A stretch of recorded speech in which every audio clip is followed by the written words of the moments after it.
Menit kita akan bersama-sama belajar tentang berbagai persoalan yang ditanyakan oleh kawan-kawan kita. Ini pertanyaan yang pertama yang akan kita bahas pada episode kali ini adalah mengapa kita harus bermadhab? Mengapa kita harus bermadhab? Benarkah seorang muslim harus bermadhab? Kalimat mengapa kita harus bermadhab dan benarkah muslim harus bermadhab? Saya kembalikan kepada Anda semua untuk menjawabnya setelah mendengarkan apa yang saya sampaikan. Sebetulnya memang setiap muslim dalam hidup ini harus kembali kepada Al-Quran dan Sunnah. Karena pedoman utama umat Islam adalah Al-Quran dan Sunnah. Hanya saja tidak setiap orang mampu memahami isi Al-Quran dan Sunnah dengan benar seperti yang diperintahkan oleh Nabi Muhammad SAW. Seperti yang diajarkan oleh Nabi Muhammad SAW. Karena itu umat Islam diperintahkan untuk belajar kepada ahlinya. Belajar kepada ahlinya. Belajar Al-Quran dari ahli tafsir, belajar hadis dari ahli hadis. Nah, setelah mempelajari dari ahlinya, maka nanti umat Islam baru bisa memahami Al-Quran dengan benar, sesuai yang diajarkan oleh Nabi Muhammad SAW. Maka bermuncullah ulama-ulama yang mengambil kesimpulan-kesimpulan hukum dari Al-Quran, dari hadis tentang ajaran-ajaran sholat, ajaran-ajaran puasa, ajaran-ajaran zakat, ajaran-ajaran haji, umroh, dan seterusnya. Nah, ajaran-ajaran para ulama yang mereka ambil ilmunya dari Al-Quran dan Sunnah itu kemudian dibukukan oleh murid-muridnya. Dibukukan oleh muridnya dan diajarkan dari generasi ke generasi berikutnya. Ajaran inilah kemudian yang dikenal dengan madhab.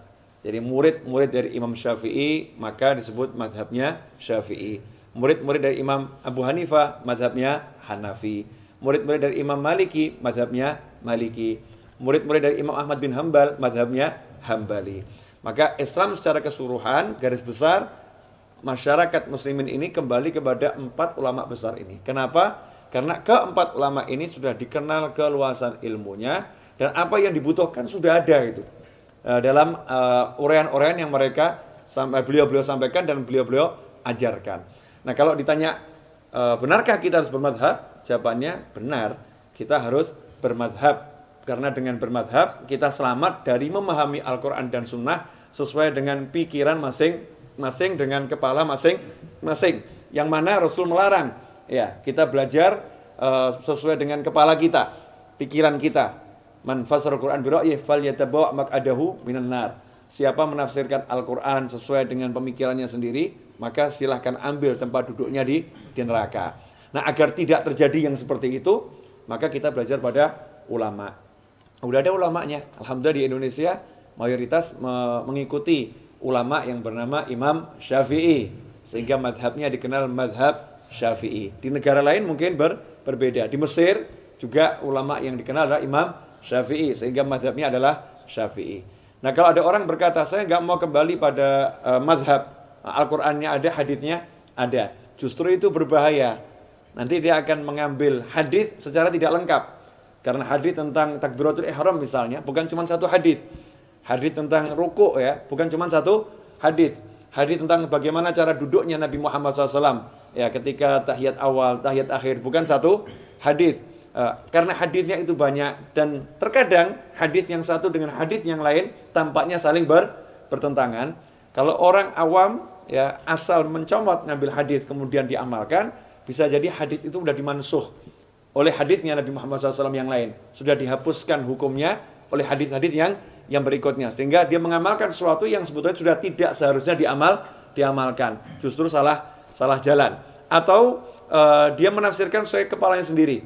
Kalau dibuka pintu seperti itu, maka setiap orang nanti mengambil Al-Quran, setiap orang mengambil hadis, sehingga muncul ajaran yang jumlahnya sangat banyak, yang tidak terkendali. Nah, untuk mengendalikan ajaran ini sehingga tidak simpang siur, tidak salah paham, tidak salah tafsir, maka diperlukan metode belajar yang benar, dan metode belajar itulah disebut dengan bermadhab.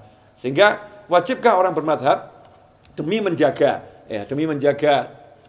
pemahaman yang benar agar tidak salah paham dari memahami Al-Quran dan Sunnah, maka orang wajib bermadhab. Seperti misalnya gini, orang naik motor, apakah dia harus pakai helm? Ya, apakah orang naik motor harus pakai helm? Memang pakai helm nggak ada kewajiban pakai helm, ada enggak?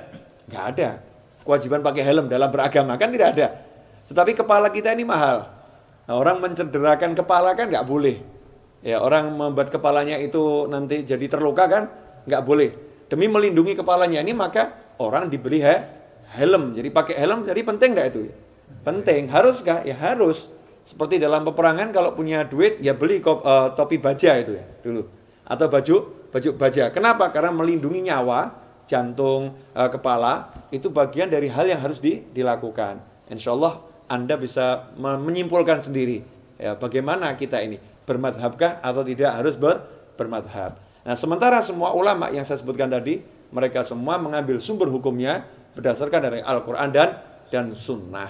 Nah, kalau kita mengambil madhab, berarti kita mengambil ilmu dari Al-Quran dan Sunnah. Sehingga kalau ada orang mempersoalkan, ya orang yang bermadhab, justru orang itu orang yang mempersoalkan orang-orang yang sedang kembali kepada Al-Quran dan Sunnah. Semoga barokah dan manfaat. Memohon maaf atas segala kekurangan. Wabillahi taufiq wal hidayah. Wassalamualaikum warahmatullahi wabarakatuh.